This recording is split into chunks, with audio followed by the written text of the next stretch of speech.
Hello friends, माझे नाव A K. कुंभार sir, विद्यापीठ high school Kolhapur.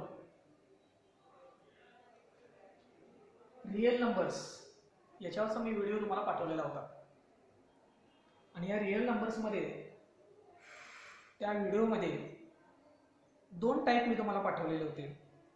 Terminating type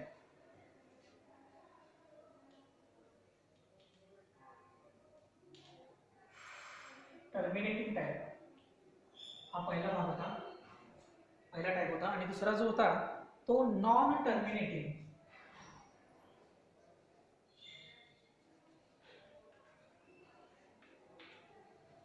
recurring type.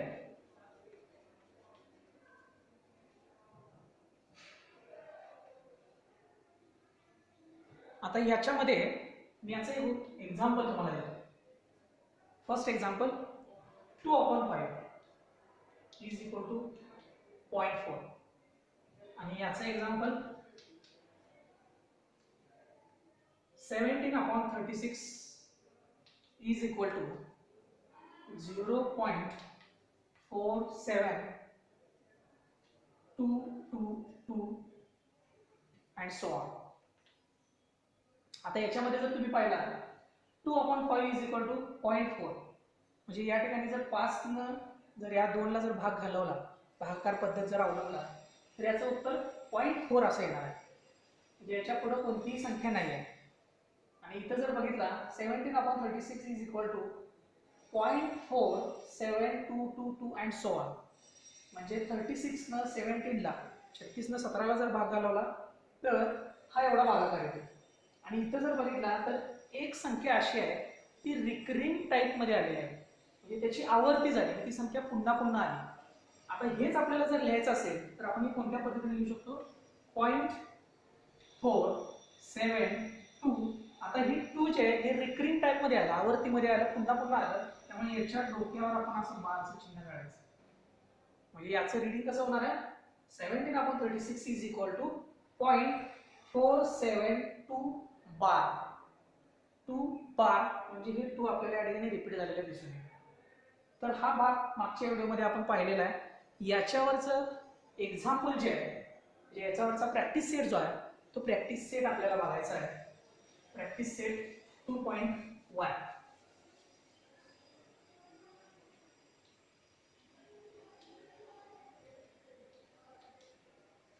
Practice set 2.1. आता पहिला क्वेश्चन काय बघूया आपण. Classify the decimal form of the given rational numbers into terminating and non terminating recurring type. म्हणजे तुम्हाला जो डेसिमल फॉर्म, म्हणजे तुम्हाला जे एक्झाम्पल दिलेलं असणार आहे ते एक्झाम्पलचं कन्व्हर्शन आपल्याला डेसिमल फॉर्ममध्ये करायचं आहे. आणि डेसिमल फॉर्म केल्यानंतर तो टर्मिनेटिंगमध्ये आहे का नॉन टर्मिनेटिंगमध्ये आहे हे आपल्याला बघायचं आहे. त्यातलं पहिलं एक्झाम्पल आहे 13/5. 13/5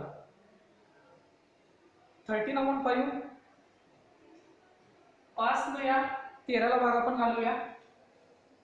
13 5 5 2 जा 10 3 रिमेनिंग.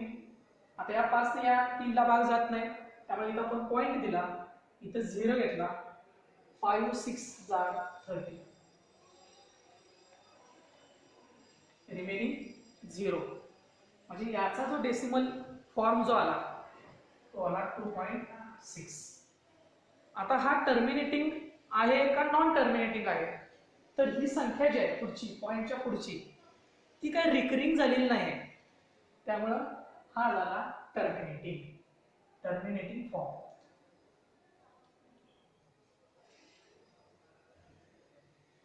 दुसरे एक्झाम्पल बघूया आपण. 2/11. न्यूमरेटरला 2, डिनॉमिनेटरला 11, म्हणजे डिनॉमिनेटरला या न्यूमरेटरला डिवाइड करायचं आहे.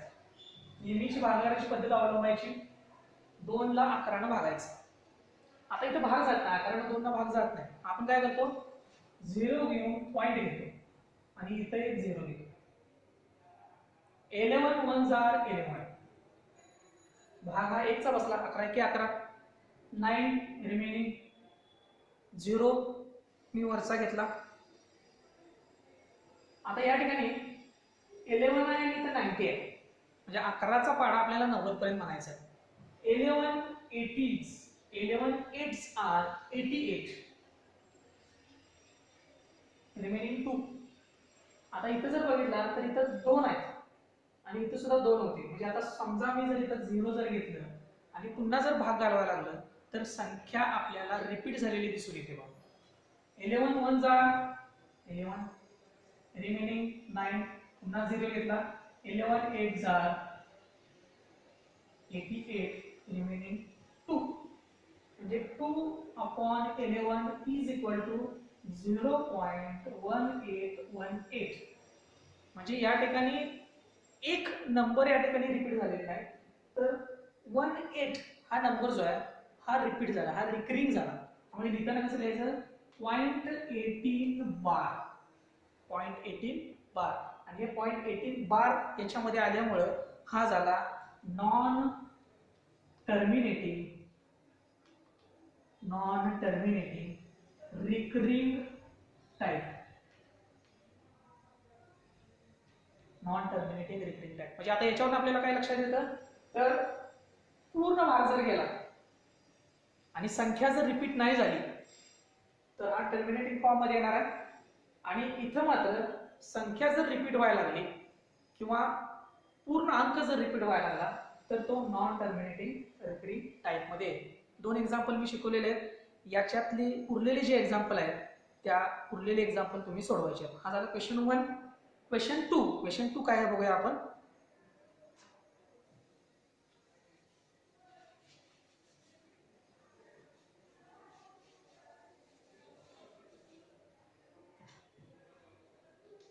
क्वेश्चन 2,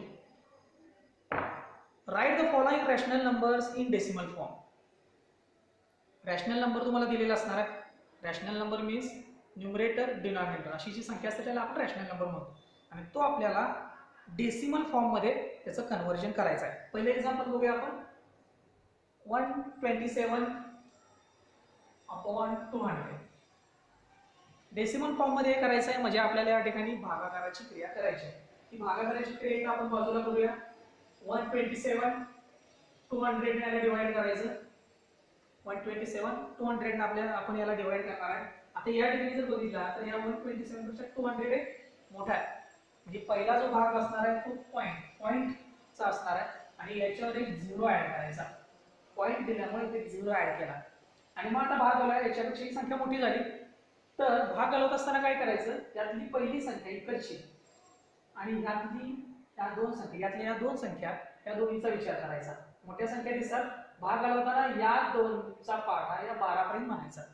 म्हणजे किती झाले, बेस सख्ख 12, म्हणजे भाग जो बसणार आहे तो 6चा बसणार आहे. 6 6 0 0 6 0 0 6 2 12 मायनस 70 रिमेनिंग 70.